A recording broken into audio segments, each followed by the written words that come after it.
लगेगा मुझे कि जो व्यक्ति शाब्दिक निष्णात होकर के अग्रगणी होता है, न जाने नारद ने भक्ति सूत्र में एक बात कही, वेंकटेश भैया नारद ने एक बात कही, अभिमान दंबादिकम त्याज्यम, कि अभिमान और दंभ का त्याग करना चाहिए। अच्छा, ये संदेश देने वाला कौन है? विद्वान। ये संदेश देने वाला कौन है कि ये जो अभिमान है ये सर्वनाश करता है। ये क्या है? कुकरी शुकरी विष्ठा अभिमानम सुरापानम, अभिमान सुरापान जैसा। कौन संदेश देता है ये? मुझे लगता है कि आज भारत के दिग्गंत में सनातन का प्रतिनिधित्व करने वाले जितने भी प्रतिनिधि जिस भी क्षेत्र में है, उनको ये मंथन करना पड़ेगा, उनको ये चिंतन करना पड़ेगा कि नेतृत्व कैसे दिया जाए और दंभ से कैसे मुक्त हुआ जाए, क्योंकि दंभ का एक ऐसा आवरण है जो हमें आगे बढ़ने नहीं देता। मैं विश्व वैदिक धर्म संघ के इस मंच पर मैं आचार्य एस.टी. शास्त्री ये घोषणा करता हूं कि आइए आप और हम सब मिल करके बैर विरोध मिटा करके मतभेद, इन मतभेदों ने हमें कई बार गिराया है, कई बार उलझाया है, कई बार फंसाया है, कई बार हमको परतंत्र किया है। आज विश्व वैदिक धर्म मंच के इस पावन इस स्थान पर मैं बैठा हुआ ये जरूर कहना चाहूंगा, सभी विद्युत महानुभाव सबके चरणों में ये मैं निवेदन करना चाहूंगा कि एक शपथ लेकर के चले, आज एक शब्द लेकर के चले कि विद्वान दूसरे विद्वान का सम्मान करेंगे, विद्वान दूसरे विद्वान का सम्मान करेंगे। हो सकता है विद्युती गुरु जड़ और प्रज्ञा, जो व्यक्ति जड़ता है, जड़ है या प्रज्ञा है, गुरु दोनों को ही बराबर प्रसाद देता है, उसके बीच किसी प्रकार का कोई भेदभाव नहीं होता। हो सकता है कोई ज्ञान में कमजोर है, कोई परिपक्व हो चुका है, कोई अनुभवी हो सकता है, किसी को ज्यादा ज्ञान, कोई अधिक पढ़ लिख गया। इसका अर्थ ये नहीं है कि बड़ी मछली बनकर के छोटी मछली को निगलने का प्रयास करे, बल्कि दृष्टिकोण ये बनना चाहिए, अगर कोई छोटा है, अगर कोई छोटा है तो उसको बाजू से पकड़ करके, उंगली से पकड़ करके, प्यार भरे भावों से उसको वात्सल्य भाव देते हुए उसको थोड़ा समझाने का प्रयास। कृताक्षदियो मधुनश्य बोचत, वेद के अनुसार घी की तरह चिकनाहट होनी चाहिए जीवन में, और शहद की भांति मिठास होनी चाहिए जीवन में। और जो गिर गया है या विद्या में कमजोर है, विश्व वैदिक धर्म के इस पावन मंच पर मैं घोषणा करता हूं, अगर कोई गिरा है उसको गिराने का प्रयास न किया जाए, अगर कोई गिरा है तो उसको उठाने का प्रयास किया जाए। यही विश्व वैदिक धर्म संघ का एक संकल्प होना चाहिए, यही दृढ़ प्रतिज्ञा होनी चाहिए। मैं इतना कहूं आपको, विश्व वैदिक धर्म संघ ही बने ज्योति ये आशा है। मैं तो अध्यक्ष जी के प्रति भी आभार व्यक्त करूंगा और उस पुण्य आत्मा के प्रति आभार व्यक्त करूंगा कि जिन्होंने ये इतना प्यारा सुंदर अलंकार हमको दिया, ये टाइटल हमको दिया, क्या विश्व वैदिक धर्म संघ। अगर आज हमारे परम पूज्य गोपालाचार्य जी अयोध्या से जो परलोक गमन कर गए हैं, अगर वो उनकी आत्मा, क्योंकि ना जायते मृत्यते किसी न किसी रूप में, और मुझे लगता है कि आज तो प्रयाग की धरा पर समूचा समग्र देव समाज उतरा है।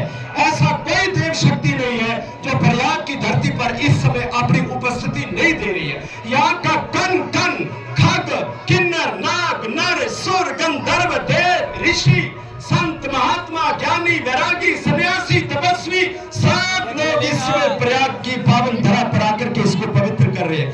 तो ऐसे इस पुण्य वातावरण में हमारे परम आराध्य देव पूज्य श्री गोपालाचार्य जी जो देह को छोड़ करके विदा हो गए हैं, लेकिन उनकी आत्मा भी अगर आज सुन रही होगी तो मेरा ख्याल है दोनों हाथ खड़े करके वो आशीर्वाद देती होगी कि जिस मूल सिद्धांत को लेकर विश्व वैदिक धर्म संघ को मैंने आगे बढ़ाया था, आज उनके जितने भी निर्देश का पालन करने वाले हैं वो कुशलता पूर्वक अपने कर्तव्य को निभाते हुए मेरे कहे गए विश्व वैदिक धर्म संघ का झंडा प्रयागराज में बुलंद कर रहे हैं, लहरा रहे हैं। तो गोपालाचार्य महाराज जी मेरा ख्याल है गदगद होते होंगे वो जहां पर भी है।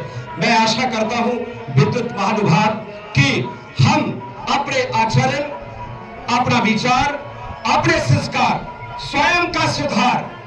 एक बात आई, अपो दीपो भव, अपने दिए स्वयं जगाओ। एक बात आती है कि स्वयं का शोधन, स्वयं का साक्षात्कार, स्वयं का चिंतन। जब भी हम कोई कर्तव्य और अकर्तव्य करते हैं तो उसका साक्षी हमारा अंतरात्मा होता है कि कितना कर्तव्य, कहाँ गलत हुआ, कहाँ ठीक हुआ। मुझे लगता है दूसरा कोई इतना बोध नहीं भी कर पाता। एक्सरे भी वहां चूक जाता है, एमआरआई भी वहां पर चूक जाता है, जहां पर स्वयं का साक्षी सत्यम शिवम सुंदरम की भांति सत्य का सत्य रूप में संदेश देता है कि तुम कितने पानी में हो, तुम्हारे भीतर कितना कंचन और कितना कांच और कितना झूठ और कितना सांच है। इसलिए जब भी शोधन का विचार आए या कुछ चिंतन करने का विचार आए तो पहले स्वयं से चिंतन करें कि हम कितने बदले हैं, हमारा कितना सुधार हुआ है, हम कितने परिवर्तित हुए हैं। मुझे लगता है जब ये विचार हमारे भीतर आ जाएगा कि हम कितने बदले हैं तो पूरी वेद की ऋचाएं हमारी पीठ थपथपाएंगी और हमें कहेंगे कि हाँ बेटा आप अब आगे बढ़ो, क्योंकि अब आपने स्वयं को शोधन का एक संकल्प कर लिया है। तो वो संकल्प आज विद्वानों के भीतर जरूर होना चाहिए। मैं ये जरूर चाहता हूं, क्योंकि ये मंच शायद अभी विराम की तरफ है, मैं ये जरूर चाहता हूं जितने भी यहाँ पर दर्शक श्रोता हमारे भाईजान विद्वान तो बैठे हैं, विश्व वैदिक धर्म संघ का मंच मुझे कभी कभी, विद्वान तो है लेकिन जब हमारा मंच प्रसारण करता है, लाइव टेलीकास्ट जब करता है, तो मैं कई बार अध्यक्ष महोदय से बात करता हूं कि कहां है हमारा वो विद्युत वर्ग, वो कभी उपस्थित नहीं होता। चलो हफ्ते में हो, 2 हफ्ते में हो, महीने में हो, चलो कुछ देर के बाद हो, कभी तो हो तो हो, जरूर हो, ताकि विश्व में इस बात का तो पता चले कि ये जो विश्व वैदिक धर्म संघ है ये पूर्व में भी बैठा है, इसके न्याय पश्चिम में भी है, इसको चलाने वाले उत्तर में भी है, इसको चलाने वाले दक्षिण में भी है। प्रयागराज की इस पावन धरती पर मैं आपसे विनम्रता पूर्वक अनुरोध करता हूं सज्जनों और विद्वजन कि फेसबुक का मंच जब विश्व वैदिक धर्म संघ के इस नाम पर चलता है, कृपया आप सभी अपनी उपस्थिति दें। और जब भी ये शक्ति, ये हमें शक्तिशाली बनाएगा, ये हमें आगे बढ़ाएगा। आज मुद्दा, आज विषय केवल विश्व वैदिक धर्म संघ का है, इसलिए विश्व वैदिक धर्म संघ के पटल से ना मुझे इधर जाना है ना मुझे उधर जाना है, क्योंकि दूल्हा अगर घोड़े पर कोई चढ़ा हो और गीत आप किसी दूसरे के गाओ तो उसका आनंद नहीं आता। उसी दूल्हे का गीत गाना चाहिए जो घोड़े के ऊपर सवार है। बहुत सारे विचार है, चिंतन है, मनन है, चिंताएं भी है, समाधान भी करने हैं, लेकिन जब भी हम मिलेंगे, बैठेंगे, जुड़ेंगे, तालमेल में आएंगे, वार्तालाप करेंगे तो समस्याएं तो सामने आएंगी, लेकिन विद्वान जब एकत्रित होंगे तो समाधान भी अपने आप निकल आएगा, ऐसा मैं मानता हूं। इसलिए समय अधिक हो गया, आप सभी का बहुत बहुत धन्यवाद। प्रयागराज की इस पुण्य धरा पर मैं हृदय से मनसा वाचा कर्मणा परमात्मा से प्रार्थना मेरे माधव भगवान से प्रार्थना करता हूं कि मेरा विश्व वैदिक धर्म संघ, हम सबका विश्व वैदिक धर्म संघ उत्तरोत्तर वृद्धि को, प्रगति को, प्रचार प्रसार विस्तार को प्राप्त करे। ऐसी शुभकामनाओं के साथ मैं अपनी वाणी को विराम देता हूं। बहुत बहुत धन्यवाद।